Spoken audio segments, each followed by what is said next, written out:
Hi, വളരെ പെട്ടെന്ന് തന്നെ നമുക്ക് വളരെ ടേസ്റ്റോടു കൂടി തയ്യാറാക്കി എടുക്കാൻ പറ്റുന്ന ഒരു സൂപ്പർ ടേസ്റ്റി സേമിയ ഡിഷായിട്ടാണ് ഇന്ന് ഞാൻ വന്നിരിക്കുന്നത്. നമുക്ക് രാവിലത്തെ ബ്രേക്ക്ഫാസ്റ്റ് ആയിട്ടോ അല്ലെങ്കിൽ നമ്മുടെ 4 മണിക്കോ ഏത് രീതിയിൽ വേണമെങ്കിലും നമുക്ക് കഴിക്കാൻ പറ്റുന്ന സൂപ്പർ ടേസ്റ്റി ഡിഷാണ്. അപ്പോൾ നമുക്ക് വീഡിയോയിലേക്ക് കിടക്കാം. അപ്പോൾ അതിന് വേണ്ടിയിട്ട് ഞാനിപ്പോൾ എന്താ വെച്ചാൽ നമ്മുടെ ഈ ഒരു പാക്കറ്റിൻ്റെ ചെറിയ, അതായത് പകുതിയാണ് ഞാൻ എടുക്കുന്നത്. ഞാൻ ഓൾറെഡി ഇത് കവറ് പൊട്ടിച്ച് വെച്ചതാണ്. അപ്പോൾ അതിൻ്റെ പകുതി എടുത്ത് നമുക്ക് നന്നായിട്ടൊന്ന് നെയ്യിൽ വറുത്തെടുക്കണം. അപ്പോൾ നന്നായിട്ട് വറുത്തെടുക്കണം. അതിന് വേണ്ടിയിട്ട് ഏറ്റവും ലോ ഫ്ലെയിമിലായിരിക്കണം നമ്മൾ ഗ്യാസ് ഓൺ ചെയ്ത് വെക്കേണ്ടത്. കാരണം വെച്ചാൽ സേമിയ പെട്ടെന്ന് കരിഞ്ഞു പോകും. എന്നിട്ട് നന്നായിട്ടൊന്ന് വറുത്തെടുത്തതിന് ശേഷം അത് നമുക്ക് മാറ്റി വെക്കാം. ഞാനിപ്പോൾ ആ പാനിൽ തന്നെ കുറച്ച് ഓയിൽ ഒഴിച്ച് അതിലേക്ക് കുറച്ച് കടുക് ഇട്ട് കൊടുക്കുകയാണ്. അപ്പോൾ കടുകൊക്കെ ഏകദേശം നന്നായി പൊട്ടിക്കഴിഞ്ഞാൽ നമ്മൾ എന്ത് ചെയ്യുക, നമ്മളെ കറിവേപ്പില ഇട്ട് കൊടുക്കുക. അപ്പോൾ കറിവേപ്പില ഏകദേശം ഒന്ന് മുരിഞ്ഞു കഴിഞ്ഞാൽ അതിലേക്ക് ഞാനിപ്പോൾ ഒരു വലിയ ഉള്ളിയാണ് ഇട്ടിരിക്കുന്നത്. ഒരു വലിയ ഉള്ളി അതിലേക്ക് ഇട്ട് കൊടുക്കുക.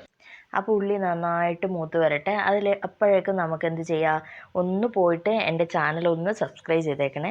തൊട്ടടുത്ത ബെല്ലൈക്കൺ കൂടെ ക്ലിക്ക് ചെയ്യുക. കൂടെ ഓൾ എന്ന ഓപ്ഷൻ കൂടെ പ്രസ് ചെയ്താൽ ഞാനിടുന്ന പുതിയ വീഡിയോസ് നിങ്ങൾക്ക് ലഭിക്കുന്നതാണ്. കൂടെ എല്ലാവരും എൻ്റെ വീഡിയോസ് ഇഷ്ടപ്പെടുകയാണെങ്കിൽ നിങ്ങളുടെ ഫാമിലീസിനും റിലേറ്റീവ്സിനും ഒക്കെ ഷെയർ ചെയ്ത് കൊടുക്കുക. ഓക്കെ, അപ്പോൾ നമ്മൾ ഉള്ളി മൂത്ത് വന്നിട്ടുണ്ട്. കുറച്ചും കൂടെ നന്നായിട്ട് പെട്ടെന്ന് മൂത്ത് കിട്ടാൻ വേണ്ടിയിട്ടാണ് ഞാൻ കുറച്ച് ഉപ്പ് ആഡ് ചെയ്തത്. ഓൾമോസ്റ്റ് മൂത്ത് കഴിഞ്ഞു. എന്നാലും കുറച്ചും കൂടെ നമുക്ക് പശമ കിട്ടാൻ വേണ്ടിയിട്ടാണ് ഞാൻ ചെയ്യുന്നത്. പിന്നെ ഞാൻ അതിലേക്ക് 2 പച്ചമുളകും കൂടെ ആഡ് ചെയ്യണം കേട്ടോ, വട്ടത്തിലരിഞ്ഞത്. അതൊക്കെ നിങ്ങളുടെ ഇഷ്ടത്തിനനുസരിച്ച് അറിയാം. ഇനി നമുക്ക് വേണ്ടത് അതിലേക്ക് മുട്ട, ഒരു 2 മുട്ട നമ്മൾ അതിലേക്ക് പൊട്ടിച്ചൊഴിക്കണം.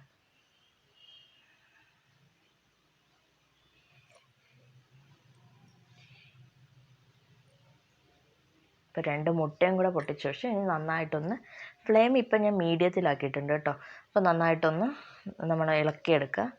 ഇനിയാണ് നമ്മൾ മെയിൻ ഇൻഗ്രീഡിയൻ്റ് നമ്മുടെ മാഗി മസാല ഇല്ലേ, ആ മാഗി മസാല ഇതിലേക്ക് ചേർക്കുന്നത്. ഞാൻ ഇതിനായിട്ട് വാങ്ങിച്ചൊന്നുമല്ല, ഞാൻ ഓൾറെഡി മാഗി ഉണ്ടാക്കുമ്പോൾ കൂടുതലുണ്ടെങ്കിൽ കുറച്ച് എടുത്ത് വെക്കും. ഫുൾ മസാലയും ഞാൻ അതിൽ ചേർക്കാറില്ല. അങ്ങനെ വരുന്ന ബാലൻസാണിത്. ഇനി അതും ഒന്ന് നന്നായിട്ട് മിക്സ് ചെയ്തെടുക്കുക.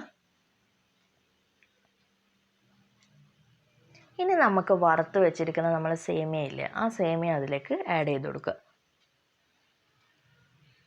ഇങ്ങനെ ഒരു ബ്രൗണിഷ് കളറോട് കൂടെ വറുത്ത് കഴിഞ്ഞാലാണ് കേട്ടോ അതൊരു നമുക്ക് ടേസ്റ്റ് കിട്ടും, കാണാനും നല്ല ഭംഗിയായിരിക്കും. ഇനി നമ്മൾ എന്താ വേണ്ടതെന്ന് വെച്ചാൽ ഏറ്റവും ലോ ഫ്ലെയിമിലാക്കിയിട്ട് നമ്മൾ ഇത് മൂടി വെക്കണം. മൂടി വെച്ചിട്ട് ഒരു 5 മിനിറ്റ് കഴിഞ്ഞിട്ട് തുറന്നെടുക്കുമ്പോൾ ഇതുപോലെ ഞാനിപ്പോൾ കണ്ടില്ലേ, അതുപോലെ ആവിവെള്ളം അതിൻ്റെ ഉള്ളിലേക്ക് പോകും. അപ്പോൾ എന്താണെന്ന് വെച്ചാൽ നമ്മൾ സേമിയോ ഒന്ന് നന്നായിട്ട് സോഫ്റ്റായി കിട്ടും. അപ്പോൾ എന്നിട്ട് മെല്ലെ നമ്മൾ ഇളക്കി ചെറിയ സ്പൂണിട്ട് ഇളക്കണം. ഇപ്പോൾ അടിയിൽ കണ്ടോ, ആ മുട്ടയുടെയും ആ സേമിയത്തിനും ഒക്കെ ആവിവെള്ളം അതിൻ്റെ ഉള്ളിലേക്ക് വന്ന്.